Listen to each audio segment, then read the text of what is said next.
RFM Midi. RFM Midi. Mesdames, Messieurs, bonjour. Il est midi partout au Sénégal, l'heure du grand journal. Bienvenue dans cette principale édition de la mi-journée. À la une de l'actualité, la nette augmentation de la contribution globale des industries extractives à l'économie au premier semestre de l'année 2024.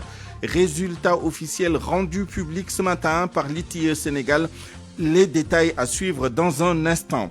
Pénurie d'essence pirogue à Saint-Louis, les pêcheurs s'inquiètent du manque à gagner à quelques jours de la Tabaski. La santé à l'honneur dans ce journal avec la journée mondiale dédiée à l'hygiène des mains. C'est également la journée internationale des sages-femmes. Et puis dans notre rubrique Point de vue, nous ferons le bilan de la Basketball League, Africa League qui vient de s'achever à Dakar avec nos deux intervenants du jour. À la mise en onde, Abdoulaye Diop.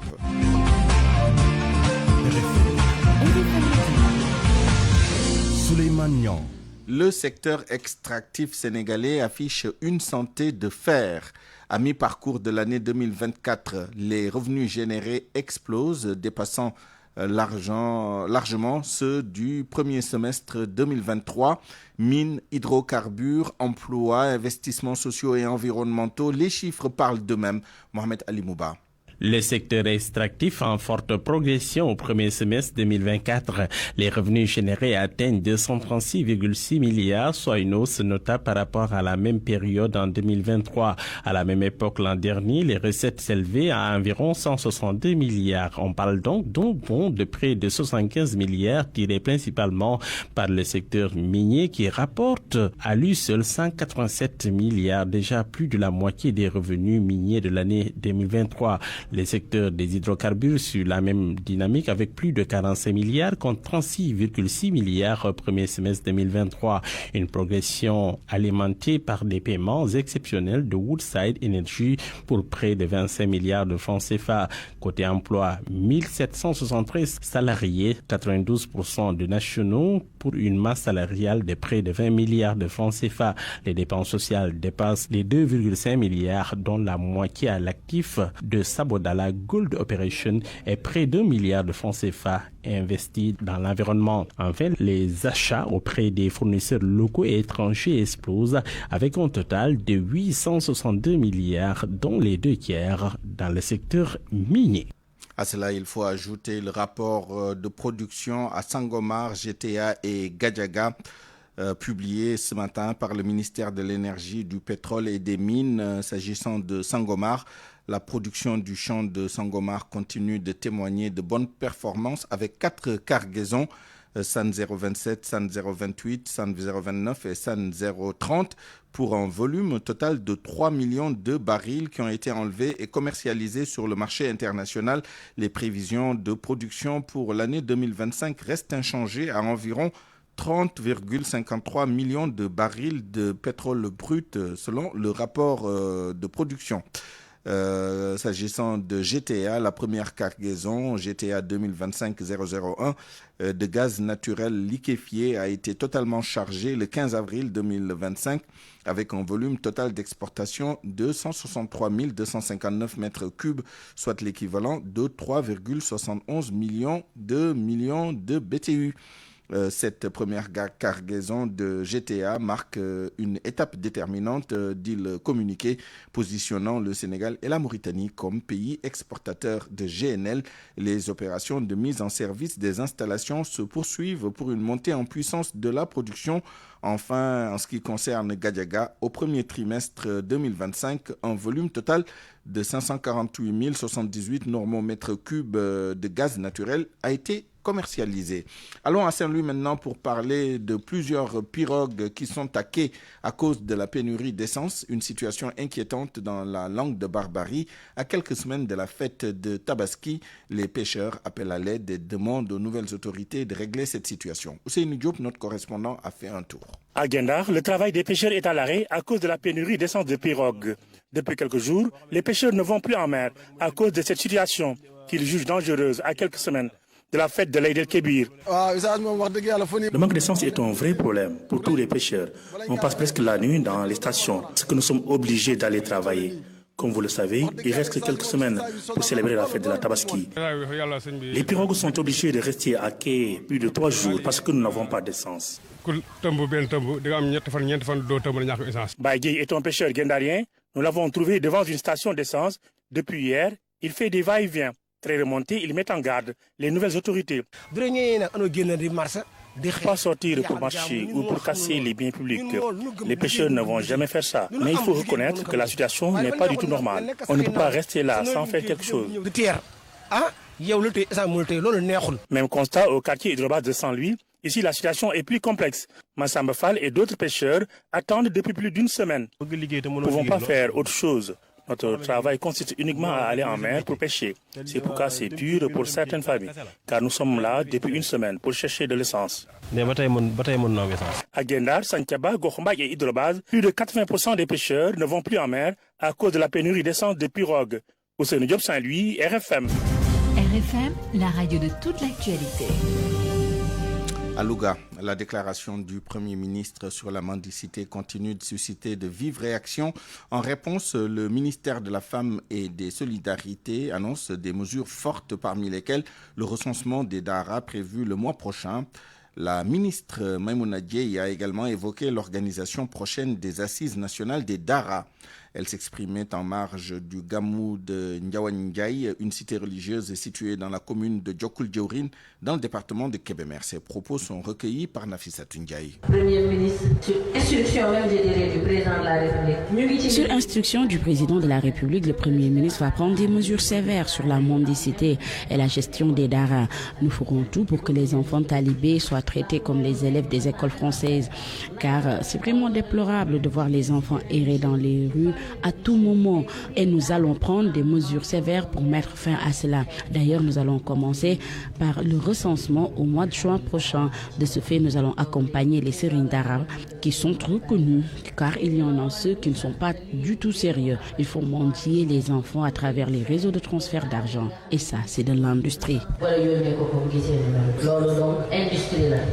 Rendons-nous maintenant dans la région de Thiès où les villages de Kermous, Palal, Ndiakhate sont sortis dans la rue pour dénoncer l'implantation d'une usine de plastique installée à quelques mètres des villages.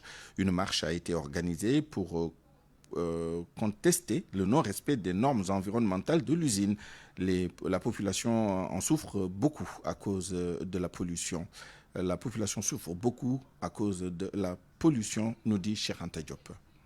Ndiakhate, Palal, ici la colère et l'incertitude sont les sentiments les mieux partagés. Les populations sont très courroucées par l'installation d'une usine de fabrication de plastique à quelques mètres des villages. Mamadou Diop, le secrétaire général de And Defar Kermous. Il y a une usine de plastique que l'on appelle Sodia Plastique qui s'est installée ici. Et c'est inimaginable au XXIe siècle. Une entreprise désastreuse de cette nature qui a des conséquences néfastes pour les populations s'installe à quelques mètres des agglomérations. Et il est dit et constaté dans le code de l'environnement que de telles entreprises sont considérées comme des entreprises classées. Selon ces populations, une étude récente révèle des cas de maladies dues à la pollution. Parce que Sodia Plastique cause des maladies extrêmement graves, comme des cas d'avortement précoce que l'on a constaté avec des diagnostics très clairs, mais aussi des cas de cancer constatés dans cette zone, au niveau de Ndiakhat comme au niveau de Palal, mais aussi des maladies de pneumonie constatées dans cette zone. Raison pour laquelle toutes les populations se sont levées comme un homme pour dénoncer l'installation de cette usine. Les habitants des villages de Palal, Ndiakhat sont fermes. Selon eux, il faut délocaliser cette usine. Ce que nous disons aux autorités, et c'est un appel solennel, c'est de délocaliser cette entreprise. Pour le moment, les nerfs sont tendus. Les populations de ces localités impactées appellent les autorités à réagir. RFM Thiès, Cheikh Anta Diop. Cheikh Anta, nous restons dans la région, à Mbour, pour parler de la lutte contre le chômage. Une cinquantaine de jeunes ont été formés dans les techniques d'accompagnement, d'insertion et de création d'entreprises. La création de 50 000 emplois est en vue d'ici 3 ans. L'organisation Sénégal, initiateur de ce programme, est en partenariat avec la directrice de la production sociale de Mbour. Écoutons Pape Samb, administrateur de Sénégal, au micro de Ndeye Matidien. On a développé un programme de formation qui s'appelle la formation des facilitateurs en insertion professionnelle et création d'entreprises, étant donné qu'on traite le chômage des jeunes comme une pathologie. On s'est dit que vraiment, pour régler le problème du chômage des jeunes, il faut des facilitateurs ou des formateurs qui pourront accompagner ces jeunes, tenir leur main. Notre approche, ce n'est pas juste une formation de 3 ou 4 jours. Après la formation de bootcamp en entrepreneuriat, en leadership et en impact social de 4 jours, il y a ce qu'on appelle un programme d'accompagnement en mentorat et en coaching de 8 semaines, avec des modules très définis, avec des experts, avec des organisations et des partenaires de mise en œuvre. Et après ces 8 semaines, il y a 4 semaines d'apprentissage autonome, où on va permettre les jeunes soit de développer son propre business plan ou sa propre entreprise et de pouvoir faire le pitch, et on va l'accompagner pour la levée des fonds, pour l'accès au marché s'il a déjà une entreprise, l'accès à la technologie. Mais pour l'autre aussi, le jeune qui est en train de chercher un boulot, on l'accompagne aussi sur l'accès à l'internship, c'est-à-dire à des stages, à des opportunités de fellowship, à l'emploi, à l'auto-emploi. Donc il y a ces 2 parcours. Donc minimum, il y a un accompagnement. Et après ça aussi, on va continuer avec les facilitateurs qui seront déjà formés, les facilitateurs en insertion qui vont les accompagner. Donc nous, avec cette approche et ce modèle, le jeune doit trouver un job ou créer une entreprise après 6 mois d'accompagnement et de formation. Et puis notez que la revue annuelle de performance pour l'année 2024 pour les 3 académies de la région de Dakar se tient à l'instant des présentations de rapports qui rendent compte de la situation des performances et des difficultés rencontrées dans les différents programmes et de la formation dans les académies de Dakar, Pikine, Guédiawaye et Rufisque. Des résultats mitigés entre évolution et contre-performance. Nous y reviendrons avec Koumba Sandiane Faye. RFM, l'info, c'est ici. L'info, c'est ici. Dans un communiqué, le Conseil des diffuseurs éditeurs de presse du Sénégal dénonce avec fermeté le fait que le ministère de la Communication veuille s'impliquer dans le processus de restructuration des entreprises de presse et de leur sauvegarde. Le président du CEDEPS, Mamadou Ibra Kane, se dit surpris d'une telle attitude. Selon lui, le ministère de la Communication devrait plutôt chercher des moyens pour appuyer les entreprises de presse.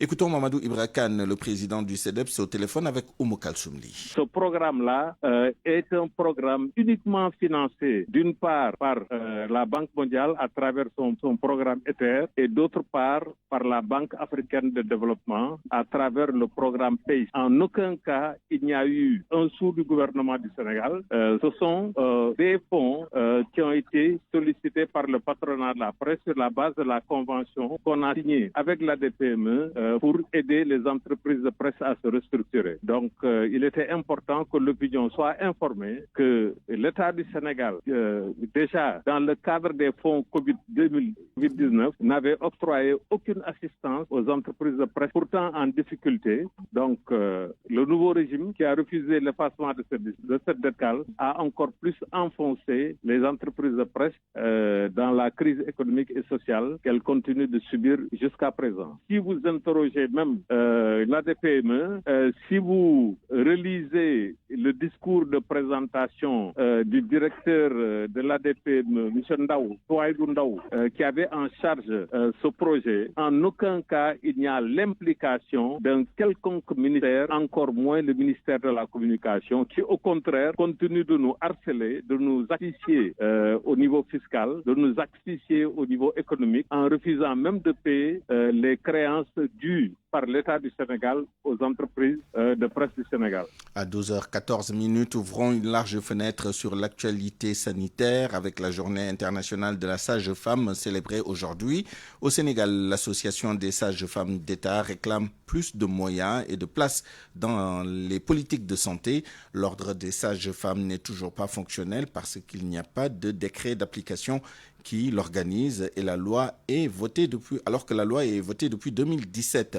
Marie-Anne Biguessar-Bass, la vice-présidente de l'association jointe par Awambaye. Avec le thème les sages-femmes indispensables dans chaque crise. Parce que nous savons qu'elles sont parmi les premiers intervenants de confiance. Elles sont capables de renforcer le système de santé, mais aussi préparer le système de santé à affronter n'importe quelle crise à condition de leur donner les moyens. Qu'est-ce qu'il vous faut? Pour se donner ce qu'il faut, la première chose, c'est la valorisation de la profession sage-femme. Parce qu'une sage-femme qui qui a le baccalauréat, qui fait une formation de 3 ans, diplômé à la suite d'un examen de certification et à qui on paye peut-être un salaire de moins de 100 000 francs, ça pose problème. L'ordre qui est mis en place, quels sont les manquements pour que cette organisation puisse jouer pleinement son rôle? Depuis 2017, la loi a été votée. Mais jusqu'à présent, l'association a eu à travailler. Loi sur quoi? Oui, l'association a eu à travailler sur la nomenclature des actes, sur des documents qui devraient permettre l'ordre de pouvoir fonctionner. Nous avons écrit des correspondances aux autorités, mais jusqu'à présent, on nous dit qu'il faut un décret d'application pour que l'ordre puisse être fonctionnel. Nous avons écrit partout, nous avons rencontré les autorités, mais jusqu'à présent, on est dans la même situation. Donc, jusqu'à présent, l'ordre ne peut pas être fonctionnel. Et que tant que l'ordre n'est pas fonctionnel, nous serons confrontés à un problème de réglementation de la profession sage-femme. Ce 5 mai, c'est également la journée mondiale de l'hygiène des mains, célébrée donc aujourd'hui. Le constat, c'est que la majorité de la population n'a pas retenu la leçon de la Covid-19. Les mesures d'hygiène ne sont plus respectées et pourtant le lavage des mains élimine plus de 80% des microbes. Pour le professeur Louise Fortes, infectiologue, donc le professeur Louise Fortes, infectiologue, lance un appel. Il faut continuer à se désinfecter pour une bonne santé. Louise Fortes, c'est avec Salimata Aou. La promotion de l'hygiène des mains lors de la journée mondiale de l'hygiène des mains le 5 mai, c'est vraiment une occasion pour sensibiliser, pour former le personnel soignant à l'utilisation, en tout cas à l'hygiène des mains, mais également pour sensibiliser également la population sur l'importance de l'hygiène des mains, principale source en tout cas de contamination pour les infections. Cette hygiène des mains, elle est déclinée, il y a 2 méthodes. D'une part, nous avons très bien vu durant la Covid-19 les flacons de solutions hydroalcooliques qui sont très efficaces, qui permettent de désinfecter les mains, qui peut être réalisé au plus proche du soin quand on prend en charge le patient, mais également que toute personne peut avoir dans son sac pour pouvoir faire une hygiène des mains si nécessaire. Mais également, nous avons un lavage à l'eau et au savon comme autre technique qui est préconisée pour faire l'hygiène des mains quand ses mains sont souillées visiblement. C'est vrai que maintenant, on constate de plus en plus que, en tout cas, l'usage de la friction hydroalcoolique comme on le faisait avant. Et c'est dommage parce que j'ai envie de dire que ça veut dire que nous n'avons pas bien retenu la leçon. Vraiment, je pense que profiter de cette occasion vraiment pour sensibiliser encore. Retour à la friction hydroalcoolique, ça permet de prévenir 80% des pathologies infectieuses. RFM. L'actualité internationale.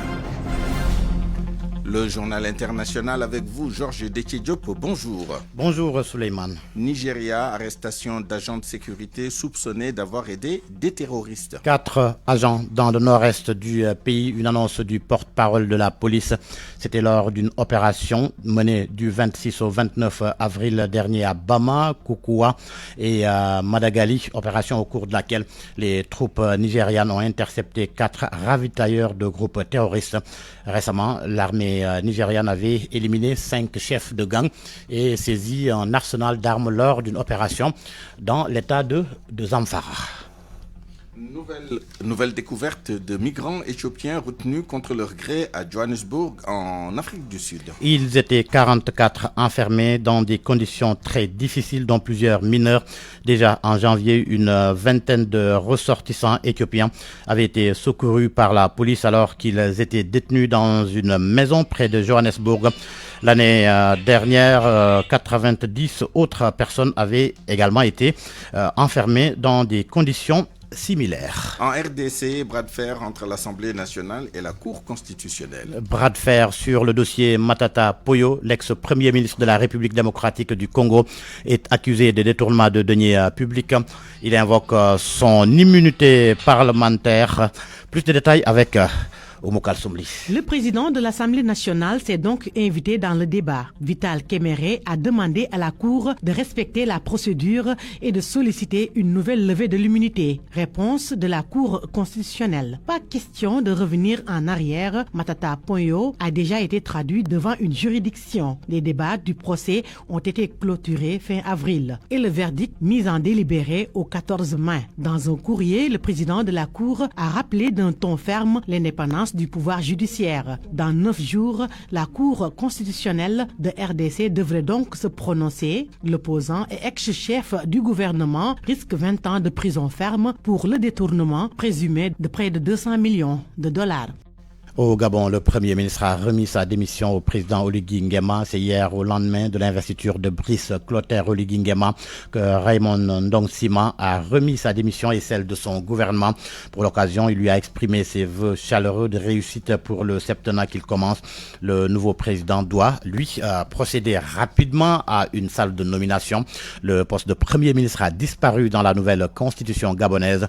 Le nouveau texte fait du chef de l'État le détenteur de l'ensemble du pouvoir exécutif, mais Brice Clotaire Oligui Nguema doit nommer un vice-président du gouvernement qui lui est rattaché. La Tunisie, pour terminer, l'ancien Premier ministre Ali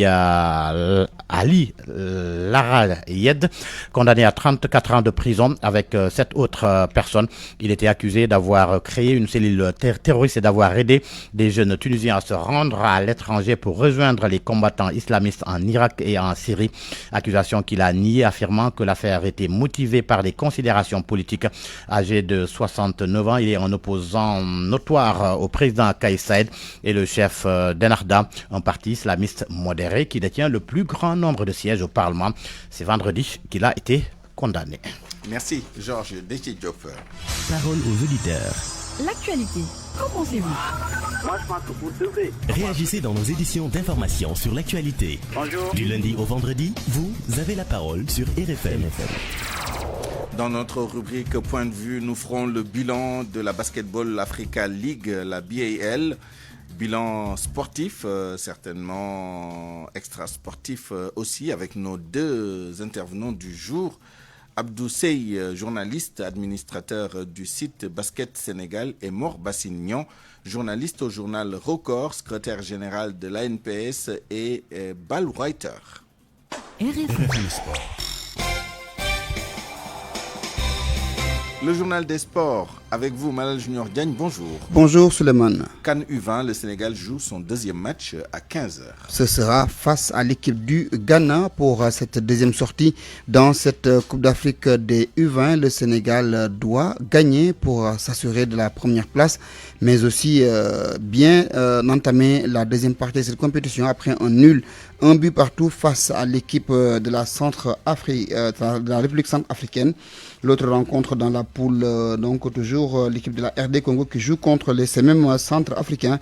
Les 4 équipes de la poule comptent chacune 1 point puisque la première journée avait été sanctionnée par 2 matchs nuls, des matchs nuls donc avec des scores d'1 but partout pour chaque rencontre. Nous parlons de football avec le Casa Sport qui évolue en première division. Le Casa Sport qui est dans des difficultés après son match nul face à Oslo à Ziguinchor, 0 but partout hier dimanche. Les supporters, autres dirigeants du club ont pris la parole pour essayer de trouver des solutions face à ces difficultés. L'ancien président du club, Seydou Sané, estime que la situation est critique puisque l'équipe du Casa est actuellement 14e au classement avec 21 points après près de 22 journées. Comment sortir de cette situation? Quelles solutions préconiser? Seydou Sané, que nous écoutons. Il y a eu trop de pression là, de la part des joueurs. Vous savez, ils passent des moments très difficiles. C'est vrai qu'il faut avoir un esprit bien équilibré. Et c'est pourquoi vous avez vu au match qu'on pouvait gagner par 3 buts à 0 ou 4 buts à 0. Mais ils se précipitent toujours au dernier geste. Et cela, c'est le mental qu'il faut travailler pour qu'ils croient en eux, qu'ils sachent que tout est possible dans ce championnat. Ils ne sont pas encore relégués.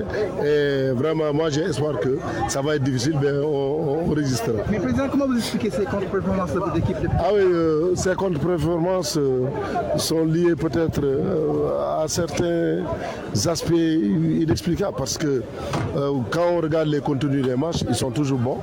Mais je pense que c'est le mental qui manque encore. Mentalement, les joueurs, il reste à faire encore. On va pas crier sur eux, on va les encourager, on va les mobiliser, on va les renforcer davantage. Et il y a des gestes techniques, ça s'apprend aux entraînements. Comment marquer un but? Vous avez vu combien de fois ils ont raté face à face devant le gardien? Ils ratent. Mais qu'est-ce qu'on peut faire dans ça? Donc ça, il faut travailler, c'est le travail. Coupe du monde de beach soccer, le Sénégal est sur de bons rails. Le Sénégal est sur de bons rails après avoir battu l'Espagne puis l'équipe de Tahiti. Les Lions donc tiennent le bon bout pour aller au deuxième tour. Maintenant, comment aborder le reste de la phase de poule pour mieux préparer la deuxième partie qui est la phase finale de cette Coupe du monde de football? Réponse avec Solacham. Auteur d'un doublé, Mamadou Silla magnifie cette deuxième victoire consécutive et pense au carton plein pour les phases de poule. Alhamdulillah rabbil alamin am na ndam ci jamm parce que nekkul woon lu yomb parce que aussi Tahiti ko xam na équipe bu mag la et puis du ñëw bàyyi ko noonu ñu gagné ko quoi parce que boo xoolee am na défaite premier match am deux match bi donc du yomb quoi donc ñun aussi tamit xam nga il fallait ñu def le tout pour jéem a gagner Tahiti pour jéem a qualifier.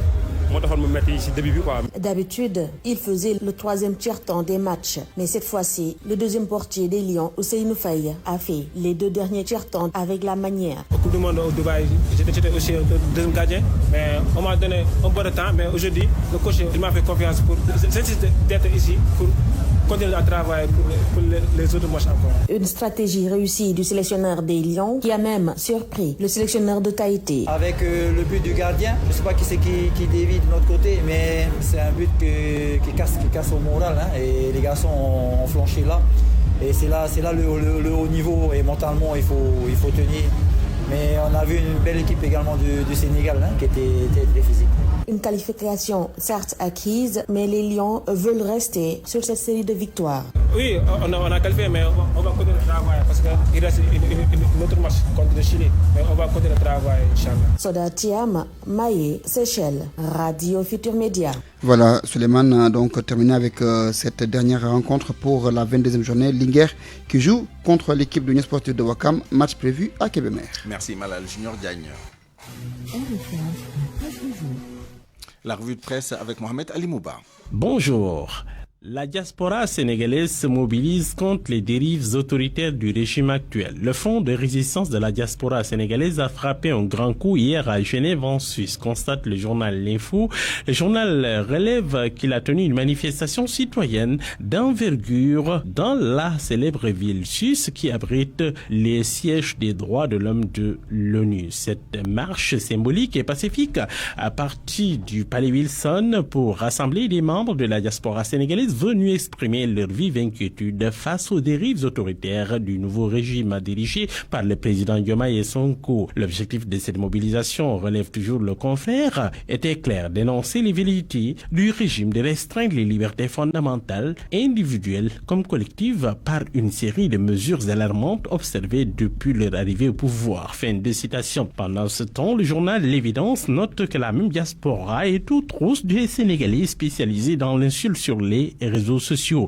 Une pétition de plus de 20 000 signatures contre Khalifoun Sall visait aussi Nabouda, Cheikh Adamou, visiblement proche de Pastef. Les pétitionnaires visent aussi Mamati Fall, l'activiste Mati Trois Pommes ou encore le journaliste Cheikh Yérim Seck. Tribune note pour sa part que le régime en a toujours gros le cœur contre le magazine Jeune Afrique. Après avoir publié un article sur des menaces djihadistes au Sénégal et les voix djihadistes au Sénégal et les voix critiques qui auraient remis en question la méthodologie et l'impartialité du rapport de la Cour des comptes au sein de la juridiction, eh bien, le régime est très mécontent, vilipendant le magazine. Ils promettent de l'attaquer en justice pour diffusion de fausses nouvelles. Pendant ce temps, la presse sénégalaise qui tire le diable par la queue vient de recevoir le hockey de l'ADPME qui se dit prête à accompagner les médias à travers des programmes ETHER et PAICE financés par la Banque mondiale et la BAD. Au sujet de cette subvention, ces éclairages du celui du CEDEPS. Le patronat de presse qui dénonce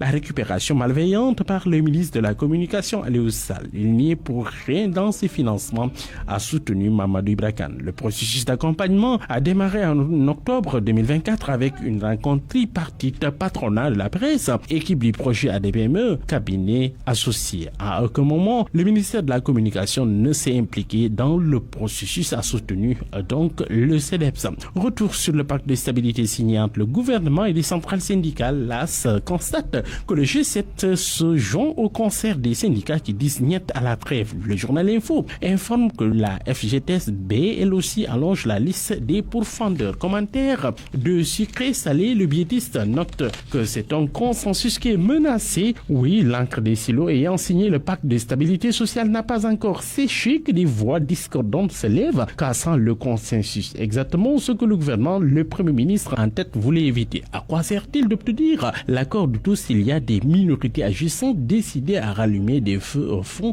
aussitôt les premiers feux éteints, s'interroge le confrère. Cela rappelle ce politicien qui pensait pouvoir réduire son opposition à sa plus simple expression. Il n'a fait que baliser la voie de nouveaux contestataires. On peut croire que ce sera le sort des initiateurs de ce pacte, prédit encore la publication. À la une du journal LAS Dakar 2025, Sonko annonce une ligne de crédit dédiée au culte dans le budget 2026. Le confrère relève que le Premier ministre a annoncé hier à Médina Gounass en présence du relief général Thierno Amadou Tidiane Ba lors de la cérémonie officielle du Dakar 2025 la volonté du chef de l'État d'inscrire au plus tard dans le budget annuel de l'année prochaine une ligne de crédit dédiée au culte. Le relief de Médina Gounass se félicite de l'implication de l'État. En première page du journal Le Quotidien, la Cour suprême qui enterre les derniers espoirs de René Capain-Bassène. Il est dans une diète noire depuis lors. Le journal note que le journaliste a été transféré au pavillon spécial. Nous restons avec le journal Le Quotidien qui fait focus sur la collision entre minicar et un camion à Vélingara. 2 morts et plusieurs blessés constatés. Le journal note que le ministre de l'Éducation nationale s'est rendu sur place pour être au chevet des blessés et de leurs familles. Le journal note que là-bas, c'est l'indignation, la désolation et la tristesse. Moustapha Guirassi ému presque aux larmes. Il appelle à la prudence. Il faut avoir du respect pour les autres. Il faut beaucoup plus de responsabilité, de prudence et surtout de civisme sur les routes, insiste Moustapha Guirassi. Aucune richesse ne pourra être bâtie si elle n'est pas adossée aux valeurs civiques. Et c'est tout le sens de la transformation éducative de l'école en une société éducatrice. Chacun doit participer à l'effort d'éducation, a exhorté encore Moustapha Guirassi. Bonne lecture à tous. Point de vue. Regard croisé sur l'actualité du jour. À 12h32, bienvenue dans notre rubrique Point de vue. Nous allons parler de la BAL, la Basketball Africa League, qui vient de s'achever, en tout cas en ce qui concerne la conférence Sahara. À Dakar, c'était hier avec malheureusement l'élimination de l'AS Ville de Dakar, le représentant du Sénégal dans cette compétition, l'AS Ville de Dakar, qui ne sera pas de la partie en Afrique du Sud. Pour faire le bilan sportif et peut-être extra sportif, nous sommes avec nos 2 intervenants du jour. Abou Sey, journaliste administrateur du site Basket Sénégal, bonjour. Bonjour. Nous sommes également avec Mor Bassignan, notre confrère du journal Record. Il est par ailleurs secrétaire général de la NPS et il est ball writer. Bonjour Mor Bassignan. Bonjour Souleymane. Alors je l'ai dit tout à l'heure en introduction, le principal résultat, en tout cas pour nous Sénégalais, de cette BAL qui vient de s'achever à Dakar, c'est l'élimination de l'AS Ville de Dakar. La première question que je suis tenté de vous poser en commençant par Abou Sey, c'est qu'est-ce qui n'a pas marché? C'est vraiment dommage, cette élimination du représentant sénégalais. On avait croisé les doigts pour voir cette équipe se qualifier au Final 8. Mais malheureusement, l'équipe a complètement sombré pendant la phase de retour. Ça nous a coûté cher, puisqu'on avait, il faut le souligner, on avait bien démarré le tournoi avec 2 victoires et 1 défaite. Donc on avait une très bonne position. Mais pendant les phases retour, les 3 derniers matchs, on a accusé 3 défaites. Ça a été fatal. Il y a beaucoup d'éléments qui peuvent l'expliquer au niveau de la défense, la rotation défensive, la cohésion du groupe, et même aussi la gestion de l'effectif et des émotions aussi, ça a fait défaut. Donc tous ces paramètres, d'une manière générale, ont fait défaut à l'équipe pendant cette phase de tour. Et je peux dire dans un premier temps que nous l'avons payé cash sur le parquet. Moi, Bassignan, on a beaucoup parlé aussi du coaching. Est-ce que c'est l'un des facteurs clés de cette contre-performance de l'AS Ville de Dakar, même si c'était quand même la toute première fois que l'équipe participait à la BAL?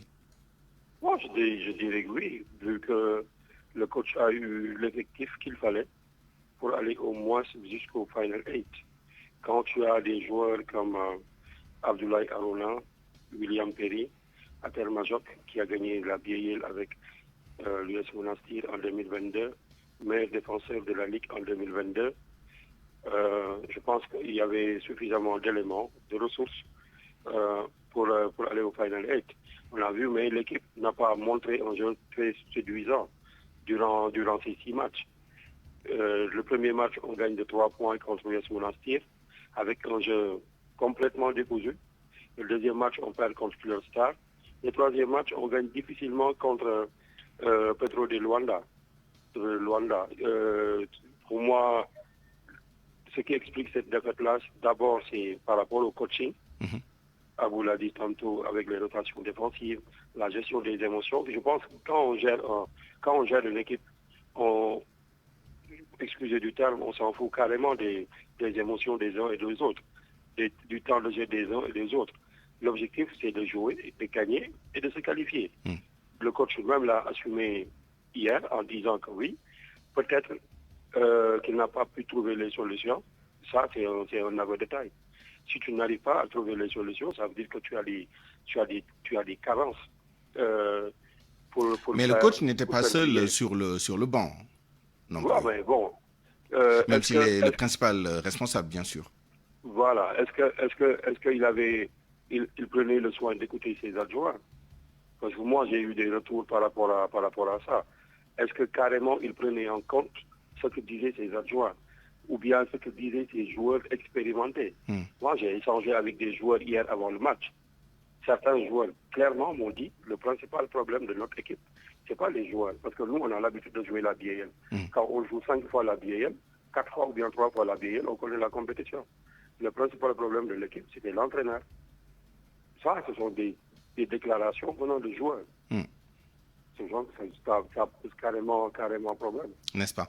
Abou Sey, est-ce qu'il y a quand même des motifs de satisfaction dans la participation de l'AS Ville de Dakar? Est-ce qu'il y a des restes à partir desquels on peut quand même bâtir quelque chose de plus solide et de plus durable? Oui, on peut dire que c'est une première expérience, bien que ça soit mitigé, comme l'a dit Maud Bassine. Donc l'équipe est passée complètement à côté de son tournoi. C'est une première participation. L'équipe devra apprendre de ses contre-performances d'abord et savoir que la BAL, c'est un autre niveau, c'est un autre environnement. Il faudra être prêt pour affronter des adversaires de taille. Donc l'équipe a complètement flanché là-dessus.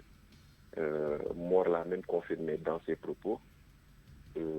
On ne peut pas avoir un effectif de qualité avec des joueurs de qualité, locaux comme étrangers, et puis sortir par la petite porte, puisque l'AS Ville de Dakar termine dernière de sa poule. Donc c'est un bilan à tirer et puis voir ce qui n'a pas marché et puis apprendre aussi, parce que le coach l'a même reconnu en conférence de presse hier. C'était très difficile de pouvoir manager tout cela. C'est une première pour lui. Donc il y a des joueurs aussi qui n'ont pas montré le niveau qu'il fallait. Beaucoup de joueurs, ils sont passés à côté de leur tournoi. Donc il faut le souligner. Maintenant, pour tirer un bilan, il va falloir peut-être que l'aspect positif, l'aspect négatif va beaucoup peser par rapport à l'aspect positif dans ce tournoi. Donc il faudra apprendre de ce tournoi et essayer de se préparer, parce que la BAL, c'est quelque chose où si vous n'êtes pas prêt, mieux vaut renoncer que d'y aller. Mor Bassignan, c'est Dakar qui est accueilli dans une infrastructure remarquable, Dakar Arena, avec une affluence souvent très importante, une ambiance unique, celle qui confine même à celle de la NBA aux États-Unis. Est-ce que cela a été une pression supplémentaire sur l'équipe ou on peut compter ça parmi les points positifs justement de la participation de l'AS Ville de Dakar? Je pense que pour moi c'est un point positif. Jouer devant une salle pleine, devant ses supporters, ça doit sublimer l'équipe. Ça devait être une motivation supplémentaire. Malheureusement, l'équipe est passée complètement à côté de son tournoi. Le point positif, comme vous l'avez dit, c'est de voir cette salle-là remplie, de la première journée à la dernière, avec une forte affluence. Il y avait tout le temps des guichets fermés. Et là, rien que pour les 2 premières journées, 26 et 27, on était à 19 000 fans dans le stade. Là, avec les 6 journées qui sont achevées hier, c'est sûr qu'on sera pratiquement vers les 60 000 fans dans le stadium. Ce qui va battre le record de la conférence Kalahari, où on était à 28 568 spectateurs sur les 10 jours. Cela montre que le Sénégal est un pays de basket, que l'infrastructure de qualité qu'on a, si on n'a rien à envier aux États-Unis ou bien aux autres pays occidentaux. Et c'est motivant par rapport à l'organisation qui est aujourd'hui la Basketball Africa League, parce que quand tu organises, tu vois qu'il y a de l'affluence, il y a la culture, la mode, la musique, les footballeurs qui viennent regarder, et ça motive et ça encourage. Peut-être que ça suscite aussi des vocations. Avant d'aller plus loin sur, disons, le bilan extra-sportif, peut-être un mot, on ne va pas être mauvais perdant non plus, sur les équipes qualifiées, parce que ça peut être aussi l'un des facteurs explicatifs de la contre-performance de l'AS Ville de Dakar. À Bousseï, que dire des 3 équipes, Cryostar, l'équipe de angolaise et l'US Monastir de la Tunisie? D'abord, il faut souligner que la conférence Sahara a été la conférence la plus relevée de cette saison 2025. Donc, quand tu as 2 champions dans ta conférence, donc ça veut dire que le niveau s'annonce relevé.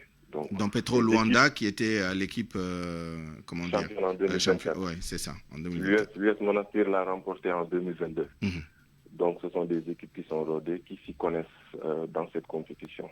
Et c'est tout à fait logique qu'on voit leur nom être inscrit dans le tableau des qualifiés. La surprise Cryostar, moi je ne dirais pas surprise, parce que Cryostar c'est une très bonne équipe avec des joueurs expérimentés, des joueurs internationaux. Donc ils ont montré qu'ils avaient leur place dans ce tournoi et ils ont décroché la 3e place. Donc c'est 3 bonnes équipes qui se sont qualifiées et peut-être qu'ils feront forte impression lors des playoffs, parce que vu ce qu'ils ont montré ici à Dakar, donc aller croiser d'autres équipes issues des autres conférences, ils ont la chance d'aller plus loin, parce que sortir de la conférence Sahara, ça peut te permettre d'avoir des ambitions beaucoup plus élevées quand tu pars au Final 8. Donc on peut dire que vraiment c'était une poule très relevée, bien que l'AS Ville de Dakar n'a pas pu tirer son épingle du jeu, mais les 3 équipes méritent leur place aussi. Mor Bassignan, qu'est-ce que l'AS Ville de Dakar peut apprendre des 3 équipes qualifiées pour le Final 8 de la conférence Sahara? D'abord faire un meilleur recrutement l'année prochaine, se renforcer sur le plan technique, ouvrir l'équipe à peut-être d'autres compétences locales, parce qu'on l'a vu avec l'AS Douane en 2023, en 2024, ils ont pris ce parfait Achivon, qui est l'entraîneur du BUC, pour les aider dans beaucoup de choses. Dans les vidéos, la mise en place tactique avec Mamadou Gueye Pabi, et cela a donné des fruits. L'AS Douane était qualifiée en finale. La première équipe sénégalaise a joué une finale de l'BAL, et la seule équipe sénégalaise à être 3 fois en quart de finale de cette compétition. Donc, les exemples sont là. L'AS Ville de Dakar peut copier, bien voir ce qui est positif dans les participations de l'AS Douane, se renforcer aussi sur le plan effectif. C'est vrai que oui, il y a du talent sur le plan local, mais l'équipe de la ville de Dakar ne compose pas la sélection sénégalaise. Contrairement à l'US Monastir, où on voit 7 joueurs de la sélection tunisienne dans cette équipe. Au niveau de Petro Luanda, on voit 8 joueurs de l'équipe angolaise dans cette équipe de Petro. Et pareil pour Kyliostar, il y avait 7 à 8 joueurs de la sélection capverdienne.